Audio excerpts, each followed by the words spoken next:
मैं राजीव कुमार राणा एसएसपी बरेली से बात करना चाहता हूं और अपना पक्ष रखना चाहता हूं। कल हुई उस घटना के संबंध में जिसका आरोपी हमें बनाया जा रहा है। हमने कल कोई गुनाह नहीं किया, कोई गलती नहीं की। हम किसी ज़मीन पर कब्जा नहीं करने गए थे। हमारा अपना प्लॉट है वो, जो कि विकास प्राधिकरण से स्वीकृत है, जिसको हमने डॉक्टर भारती गुप्ता से परचेज किया था। पिछले 1-1.5 सालों से इस प्लॉट को पप्पू गिरधारी हमसे छीनना चाहता है।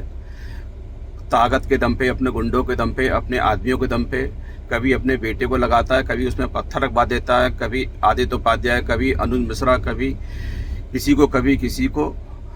और एक बार उन्होंने हमारे घर पर भी चढ़ाई करवाई थी। इस पर माननीय थाना बारेदरी इंस्पेक्टर साहब ने मुकदमा लिखवाया और उन पर मुकदमा लिखा गया। उन्होंने हमारे घर पे भी फायरिंग की थी और हमसे रंगदारी भी मांगी थी इस प्लॉट को छोड़ने के एवज में। उसके बाद में पप्पू गिरधारी ने साफ साफ कहा, ये प्लॉट हमें दे दो। हमने इसे देने को मना कर दिया। तब पप्पू गिरधारी ने कल किसी कोर्ट के आदेश को न मानकर, किसी रजिस्ट्री को न देखकर, अपने आदमी को भेजकर जबरन हमसे प्लॉट छीनना चाहा। जबकि कल जो घटना घटी उसमें इतना बड़ा षड्यंत्र था, कोई सोच भी नहीं सकता। हमें आरोपी बनाया जा रहा था और हम सबको आरोपी बनाकर, क्रिमिनल बनाकर इस प्लॉट को पप्पू गिरधारी छीनना चाहता है, ताकि हम लोग जेल चले जाएं और इस प्लॉट पर पप्पू गिरधारी कब्जा कर सके आदित्य उपाध्याय के द्वारा। आदित्य उपाध्याय जिस कागज से इसको खरीदना चाहता है, छीनना चाहता है, खरीदना चाहता है, दिखाना चाहता है अपना वो प्लॉट, वो प्रॉपर्टी सन 1975 में सेल हो चुकी है। उसका कोई अंश बाकी नहीं है। हम कोर्ट गए, कोर्ट से डिसीजन हमारे फेवर में हुआ, कोर्ट का ऑर्डर हमारे पास था। हम थाना इज्जतनगर गए, आईजी महोदय से भी हम मिले जाकर। आईजी महोदय से बात हुई, उन्होंने थाना इज्जतनगर को कहा। और थाना इज्जतनगर जब हम गए तो उन्होंने कहा, जब आपके पास कोर्ट का ऑर्डर है तो आप काम करिए, यदि कोई परेशानी आती है तो आप हमें बताइएगा।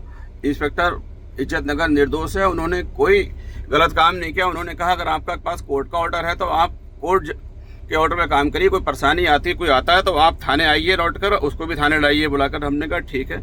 हम प्लॉट पे शांतिपूर्ण तरीके से काम कर रहे थे, कोई परेशानी किसी प्रकार की नहीं थी। अचानक से आदित्य उपाध्याय उर्फ चन्नू पंडित, अभिराज उपाध्याय, अनुज मिश्रा, रिंकू जो कि पप्पू गिरधारी के बेटे हैं, पप्पू गिरधारी के सैफर जो कि जैन हत्याकांड के मुख्य आरोपी हैं, इन्होंने आकर अंधाधुंध से हमारे स्टाफ पर फायरिंग करना शुरू कर दी। अगर हमारा स्टाफ मौके से नहीं भागता तो कम से कम ये 4-5 लोगों का मर्डर कर देते। दोबारा से बरेली में जैन हत्याकांड जैसा केस हो जाता।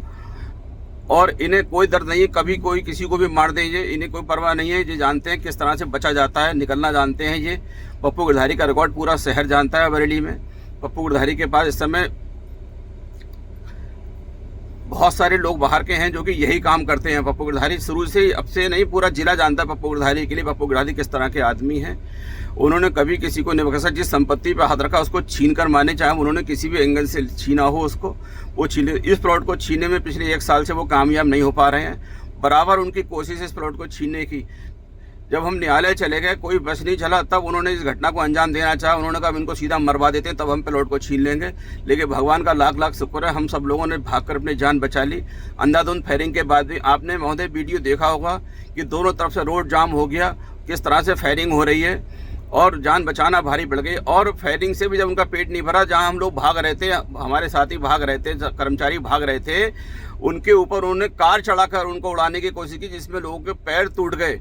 कार चढ़ा दी, इतने से पेट नहीं भरा। उसके बाद पुलिस वहां पर आ गई, पुलिस के सामने भी वो लोग फायर कर रहे थे और पुलिस की भी उनको पकड़ने की हिम्मत नहीं हो रही थी। अब आप समझ सकते हैं दोषी कौन है कौन नहीं है। कितने हार्ड क्रिमिनल ये लोग हैं जो कि पुलिस तक की परवाह नहीं कर रहे हैं गोली चलाने में।